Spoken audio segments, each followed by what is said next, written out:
So welcome. My name is Vincent and I'm one of the directors at Afcare Hub. Afcare Hub is a consultancy firm for overseas opportunities of work and study. And we've been doing this work for the last 3 years. So today I'm going to talk about a mandatory requirement for anyone seeking opportunities of work and study in any English speaking country. And I'll be talking about Ielts, which simply stands for International English Language Testing System, and is a test that is acceptable among so many English speaking countries globally. You can never miss your chance to work or study if you have Ielts to prove your English language capabilities in terms of speaking, listening, reading, and writing. So today I'm going to briefly talk about types of Ielts that you will need as a student, and what you need them for. And also I'll briefly talk about our training program. All right. So first of all, we have various types of Ielts, and you need to know what you want to do first before deciding on taking which type of Ielts. All right. So when you come to enroll with us, the first thing we do is to assess what you want to do. You might be wanting to study or you want to work. So it's all different in terms of the types of Ielts that you need to take. Mainly, we have Ielts Academic, Ielts General, but we have other Ielts like Ielts for UK visa. We have Ielts for life skills, or the P11, and we have so many others, but those are the main types of Ielts that most people will want to take. All right. So most common ones is usually Ielts Academic and Ielts General. So I'm going just to highlight the differences between the two and who needs which one. All right. So Ielts Academic, if you wish to study in any English-speaking country abroad, I'm talking about the UK, the US, etc., Canada, Australia, and the program is under a degree and above, you'll need to do Ielts Academic, right? But if you're taking a course that is below that, for example, you want to study a certificate course in the UK, then you'll need the Ielts General. That's a distinction between the two. And another difference, you might be seeking an opportunity of work in the UK, US, or wherever. So for work that requires a professional registration, I'm talking of cadres like nurses, doctors, and other healthcare related fields like radiographers, nutritionists, lab scientists. If you want to work anywhere in abroad, you have to register with a particular registration body in order to be given license allowing you to practice in that country. So again, you'll need Ielts Academic if you need any professional registration for your work. But if your work doesn't require professional registration, for example, you are seeking to work as a healthcare assistant in the UK or a certified nurse assistant in the US, what we mostly call nurse aides, then you'll need to take Ielts General and not Ielts Academic. So those are the major distinctions. And so having highlighted those main differences and the main Ielts types that are available, I will briefly talk about these professional registrations and what you require in terms of Ielts scores. So first of all, Ielts is usually marked out of a band of 9, with most of the areas being out of 40. So you are marked out of 40, but it's translated to a band of 9. So you can get 9.0, 8.0, 7.5, 7.0. That is in multiples of 5 and 0. So like if you had 6.8, they round that up to a 7. But if you had 6.6, then they round that to 6.5. That's how they come up with those multiples of 5 and 0. So when I'll be referring to band score, it will be against an overall band score of 9, which is the maximum score that you can have in Ielts exam. So I'll start with the nurses, because I will say they're the majority of the people who reach to us seeking migration to the US, Canada, wherever. So for nurses, for you to practice, especially in the UK, the US, Canada, Australia, most of these countries, they'll need you to register with a professional body. So I'll use an example of the UK. So if you want to practice in the UK as a nurse, you need to register with the Nursing and Midwifery Council of the UK, which we usually abbreviate as NMC. So NMC requires you to get at least an overall band score of Ielts of 7. Overall score of 7 out of 9. And at least a 7 in speaking, 7 in reading, 7 in listening, and 6.5 in writing. So writing is a bit flexed at 6.5, but the rest, including the overall score, must be 7 for you to register with the NMC in the UK. And you realize that's a high score. It's not really easy to get that band if you have not trained for this, all right? And NMC allows you to achieve these scores either on a single setting, so like you sit for your eyes, take all the areas at the same time and get the scores that I've said. Or you can have it on 2 sittings and then they compare the results to get the maximum scores, what we call clubbing. But we'll talk about clubbing in another video. It has its own terms and conditions that you have to meet before the 2 scores are looked at, all right? And then there is also an aspect that was introduced of you being allowed to take only one skill set of the IELTS. So you did IELTS and you just failed in one area. You failed in reading. Instead of getting 7, you got 6.5. So they allow you to retake that reading alone. Initially, it could be you have to retake all the areas and pay all the cash. That's like the initial one. But right now, you are able to receipt for that one area. And also, it's cheaper. It's not as compared to a complete test. Although, again, we'll talk about that in another video because it has its own terms and conditions that you have to meet as a candidate. All right? So that's for nurses.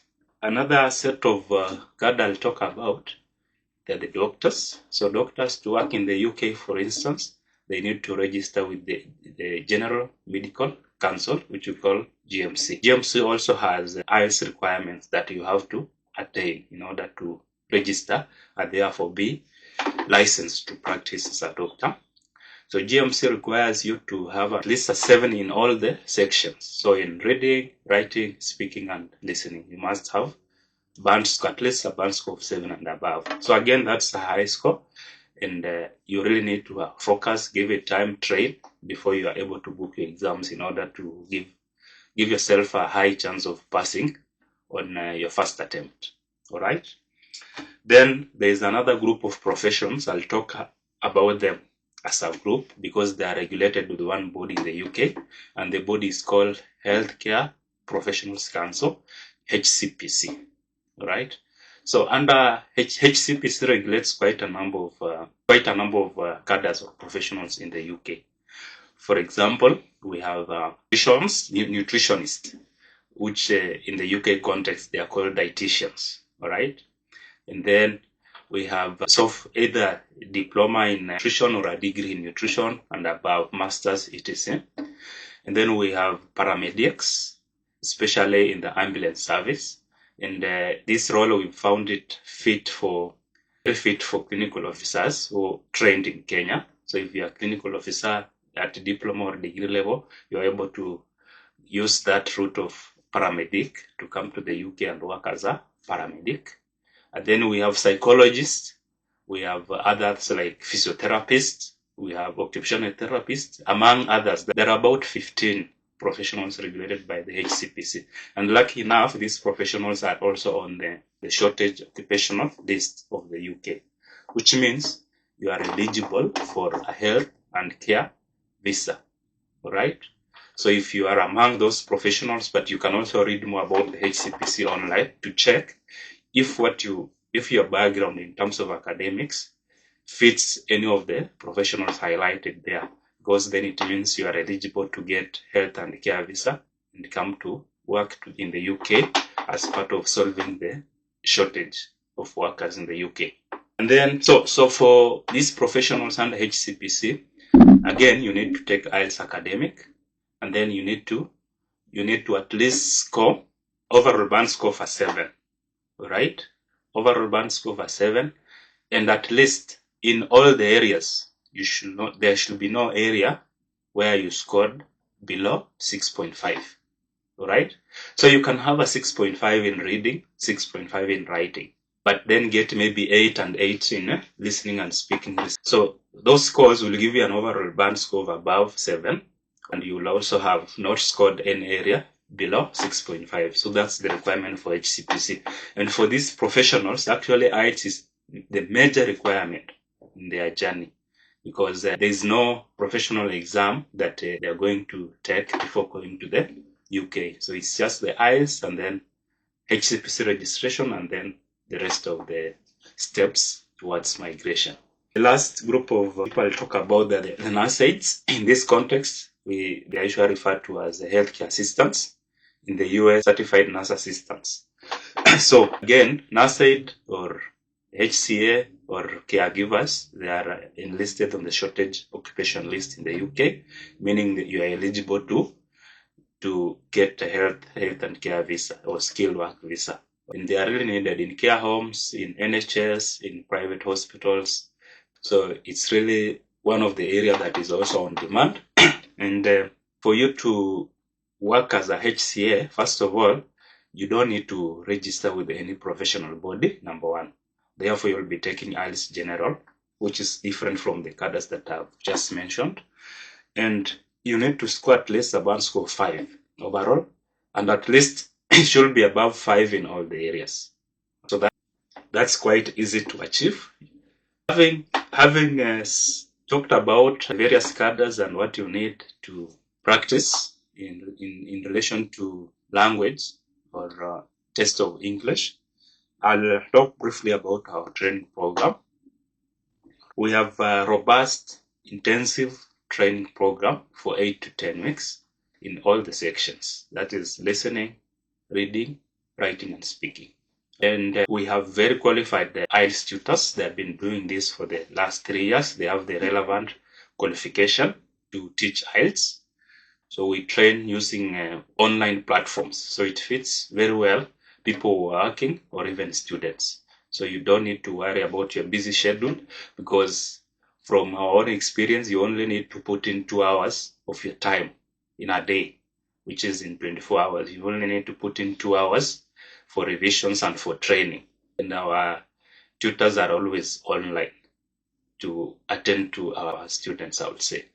And then, so apart from platforms like WhatsApp, we also do one-on-one coaching, which can be, of course, be online through WhatsApp or video conference platform. We're able to do a live chat in terms of trying to identify maybe your weak areas. So that can be one-on-one, or we're able also to do group sessions, depending on the need. All right. You realize some aspects of the Ielts, like speaking, there's no way you learn it by reading. You just have to do it practically. So that's where the live or the video conferencing platforms become useful to us during our training. And we also have a plan to start physical classes in Kakamega, which should help people who come from Western region who prefer the traditional way of teaching, which is one-on-one physical interaction. All right. We've had requests for clients requesting for that, and we'll be setting up a center in this 2024, the coming year. We are hoping to achieve that in the coming year. So once that is done, we will also update, and we will also inform how we'll be carrying out our program. So that is it pertaining our program, and I would encourage anyone who's been planning to start their overseas process, especially healthcare related professionals. I know the demand for even non-health related cadres is still high, but we are also expanding our programs. So for now, we are just dealing with healthcare related cadres, the ones I've mentioned. If you are a healthcare professional, be it a clinical officer, be it a nurse, a nutritionist, radiographer, lab scientist, nurse aides, your skills are really needed, and they are really valuable overseas. So don't keep postponing your journey or the decision to start. There's nothing like best time to start as now. All right, you can make the decision the start of this 2024. so that you achieve your dream within the same year, because most of these processes don't take a long time. You just need to commit yourself in terms of trainings and financial commitment, where you need to maybe pay registration fees and other things along the way. So make that decision and reach out to us on email address afcarehub@gmail.com. It is shown on the screen, and you can also WhatsApp on the number shown on the screen. We will attend to you, and we will be glad to be part of your overseas process. And indeed, you'll realize we will be very helpful, not only to us, but also to other processes related to your processing, because we are a consultancy firm and we have a huge database of information that can assist you realize your dreams. Thank you, and that is it for now.